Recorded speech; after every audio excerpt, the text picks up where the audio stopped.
are few, if any, who can explain what motivates Donald John Trump more or better than Steve Bannon. You know him as the former White House chief strategist, but he is certainly one of the architects of MAGA, as well as of Trump's 2016 presidential win. You know, he was in limbo for a bit, right? You may remember after calling a meeting that Trump's son and advisors had with Russians as potentially treasonous, but he's too valuable to stay estranged. You know, this guy's got some past. He was in the Navy. He worked at the Pentagon. He worked on Wall Street. He was in film production, of course, in politics, and now podcasting. And he's gaining traction more and more away from the righty fringe. But he certainly still injects the warrior spirit that drives MAGA. And he took his lumps as part of Trump world. He served months in jail for refusing to comply with a subpoena connected to the January 6th committee. He was also pardoned by Trump for federal charges, or from federal charges, involving a charity effort to fund the building of the wall between the Mexican-American border. Then New York State brought charges. Remember, a president can't pardon you from state charges. And Bannon just pleaded guilty as part of a conditional discharge deal. So it seems that the past is behind him. So I want to talk about our present and our potential future, how he can explain what we're seeing in the administration and what his role might be. Because this is the guy behind much of the aggressive messaging. America being at war, the Democrats being the enemy, the media the enemy of the people. Okay, you've heard Trump say that a lot, but Bannon coined it, okay, in terms of this iteration of usage. The administrative state, that there needs to be shock troops to take control of the government institutions. He infamously predicted that all hell would break loose on January 6th. So I want to see where his mind is on what we're all living through together and what his role may be going forward. Joining me now, White House chief strategist at one time of the first Trump administration, host of Bannon's War Room, Mr. Steve Bannon. Thank you for taking the opportunity. Chris, thanks for having me on News Nation, and I appreciate you. So the only thing that you're not going to like talking about, we'll talk about first. I'm watching CPAC, and they put up a poll of potential, next generation, right? Post-Trump. You are second on the list after the VP as people getting the nod at CPAC to be president. A lot of people were surprised by this. My first question, you have anything to do with putting your name in that list because you have presidential ambitions? No. And President Trump, I'm a firm believer that President Trump will run and win again in 2028. So I've already endorsed President Trump. A man like this comes along once every century if we're lucky. We've got him now. He's on fire, and I'm a huge supporter. Want to see him again in 2028. And obviously, anybody who doesn't like what you say but judges it as a function of a lack of intelligence doesn't know anything about you. I don't make that mistake. You're a smart guy. You know he's term limited. How do you think he gets another term? We're working on it. I think we'll have a couple of alternatives. Let's say that. We'll see. We'll see what the definition. We'll see what the definition of term limit is. All right. Well, so you're talking about litigating this issue because I don't want people to listen to our interview and say Bannon's cooking up an insurrection. Bannon is cooking up. You know what I mean? I want people to get a straight take on where your head is. What do you suggest? Chris, as you know, I've had greater long shots than this. We supported President Trump after the election. I realize you don't believe the election in 2020 was stolen. We do. We fervently believe that. Where President Trump went back to Mar-a-Lago on January 20th, 2021, he was the longest of long shots to return to the White House. We said that day in our podcast and doubled down, having President Trump's back, that he was coming back not just to win the primary, he would win the White House, and we had to get organized and drive that victory and also start working on all the policies. What's called Project 2025 or the America First Policy Institute, but all those different think tanks that started putting in the policies that you're seeing today in what we call Flood the Zone or Days of Thunder or however you want to describe it. But this is many years in the making. So we've had greater long shots than Trump 2028, and we've got a lot of stuff we're working on there. We're not prepared to talk about it publicly, but in a couple of months, I think we will be.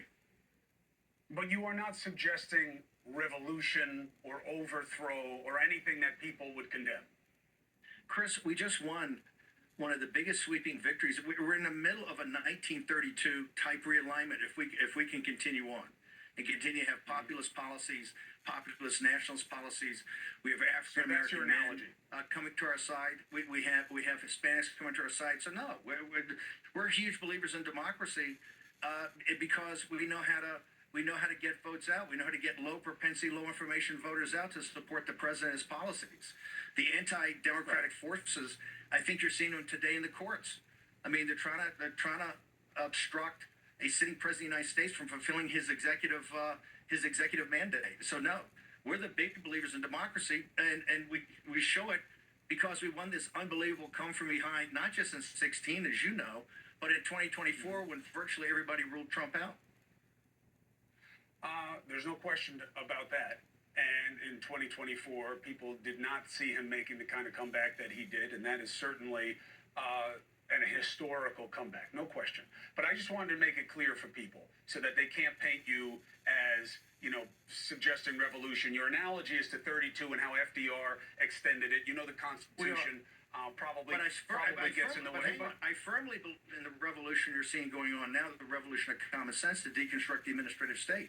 You're seeing that battle and that combat politically and legally in federal courts every second, every day. And if your audience, I know they love you, but they ought to start paying attention to also this greater arc of this massive fight that's going on for the direction of this republic. Listen, we talk about it here all the time. So help me understand this. If you are so simpatico with what's going on, how did you allow Elon Musk to become the right-hand man of President Trump and arguably cause him a lot of agita in effectuating Doge, which is something that should have like 100% acceptance by the American people? Who's against waste, fraud, and abuse? So how did that happen? Who's against waste, fraud, and abuse is the administrative state and its rogue element, the deep state. Look, Elon and he and I have huge, almost unbridgeable differences on so many things like transhumanism and technology and visas and immigration, all that. But he backed our play. He very early on in, I think, June and July of last year, backed this kind of grassroots effort to go get low propensity voters, low information voters. He put $250 million. It's never been done before. He also was kind of a supporter of this merger of the Bobby Kennedy Make America Healthy Again with MAGA that brought out all those red-pilled moms. And that was a huge effort. He's also, as you know, I'm one of the architects of the deconstruction administrative state. He came up with the Doge, which are really shock troops into the system.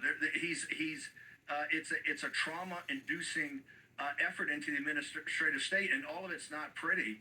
But I think it's been pretty effective to date. And I realized today in the courts he had a pretty big reversal, at least on the surface of it, a reversal. But the audience has to understand, we are running $2 trillion deficits. We basically spend $6.5 trillion.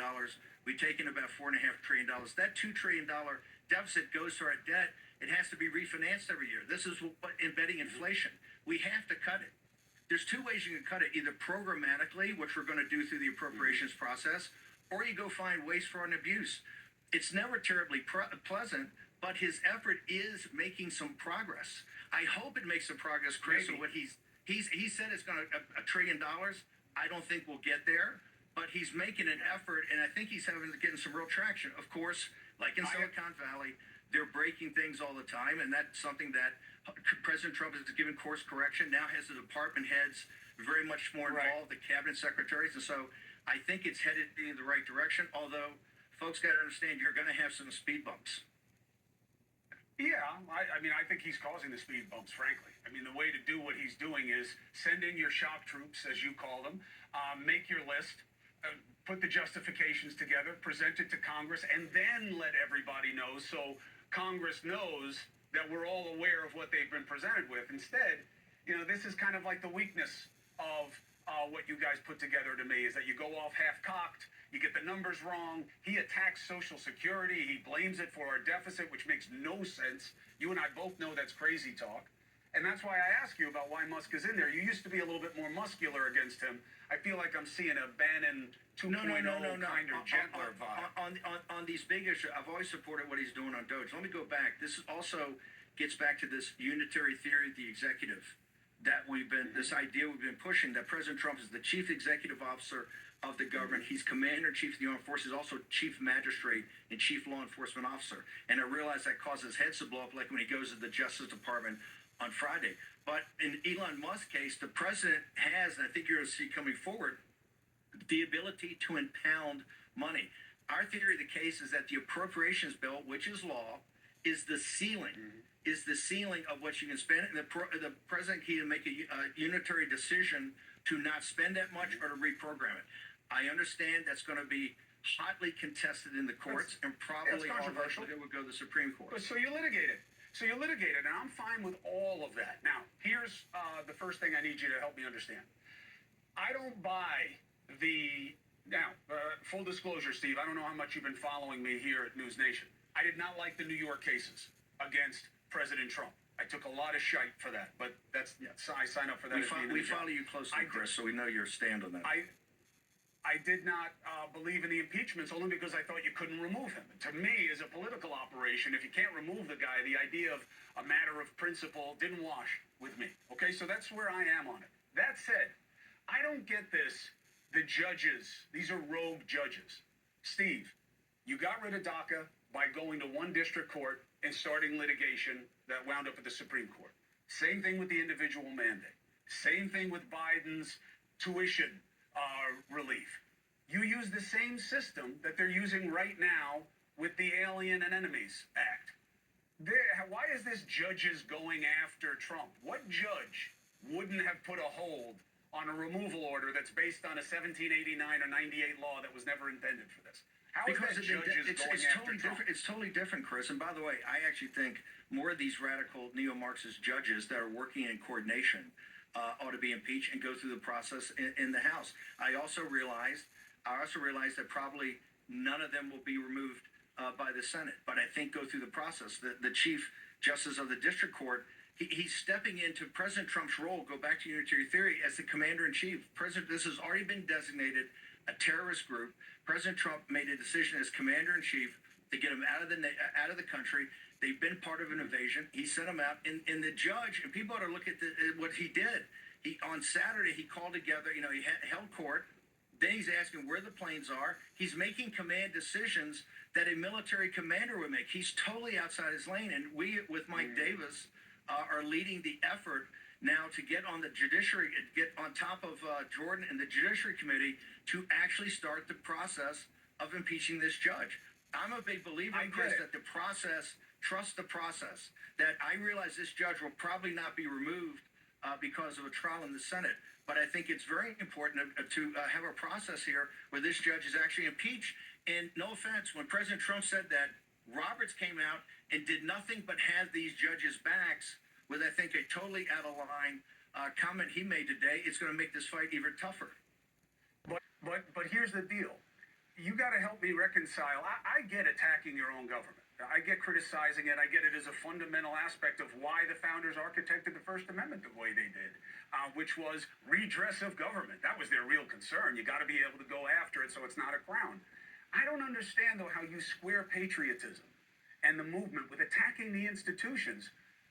You can litigate it, but this judge, he's not taking a command position. You're assuming that this is an invasion because that's one of the trigger mechanisms under that 1798 law. But a gang coming in here, just because they're from Venezuela, doesn't mean they're an arm of the government or that this is part of some type of, war act as contemplated by the law. You can argue that. I'm fine with that. But you're assuming it as a matter of fact and that this guy's some kind of traitor. And I don't get how you're a patriot and attacking the institutions gratuitously at the same time. We're not attacking institutions gratuitously. By the way, the institutions of this country, I think this is the reason the Democrats lost. The American people understand that our institutions have to be either purged or they have to be reformed. Everything from the Justice Department to the FBI to the intelligence community to the Pentagon across the board. And that's what President Trump's mandate is. That's what he's doing. You don't think that's because you guys tell them that these institutions stink all the time? Chris, this judge is stepping in the middle of President Trump's constitutional duty as commander-in-chief. President Trump has made a decision. They're a terrorist group. He's made a decision. They're going to be expelled from the United States. They were on planes to a country that agreed to take them with a prison But it's system. not a and he's military. saying they're It's not a redirecting it. military operation. It's not a military operation. It was ICE. It was ICE. You would basically be running into posse comitatus if you did it the way you are, which is, you wanted to militarize It was law and order tantamount. effort. It was tantamount. ICE did it, but it was tantamount to a military operation to get him out of the country. It was dangerous for this No, judge to listen, insert himself. Steve, And look at the detail. Look at the way he I'm not inserted himself, against Chris. getting rid of the gangbangers. That's not my point. I keep getting beaten over the head. You want gangbangers Chris, in the country. you guys That's are not my unfortunately point. It's not my position. you're- It's not my you're- position. you're- You can do it a different way. You can do it a different way Chris, with due process. This is not a military situation. You need a declaration of war underneath that law to trigger its removal mechanism. That's why you're playing at this being militaristic, but it is. President Trump's belief as commander-in-chief, he's done what he's needed to do in the proclamation to actually expel these invaders. They're dangerous criminals, and now the people defending them are in a horrible position of having to argue their due process rights and everything else. Let them argue it and let the American people decide. But President Trump is not going to take these people back, and he's not going to allow a judge to step in between him and these decisions that are tantamount to military decisions.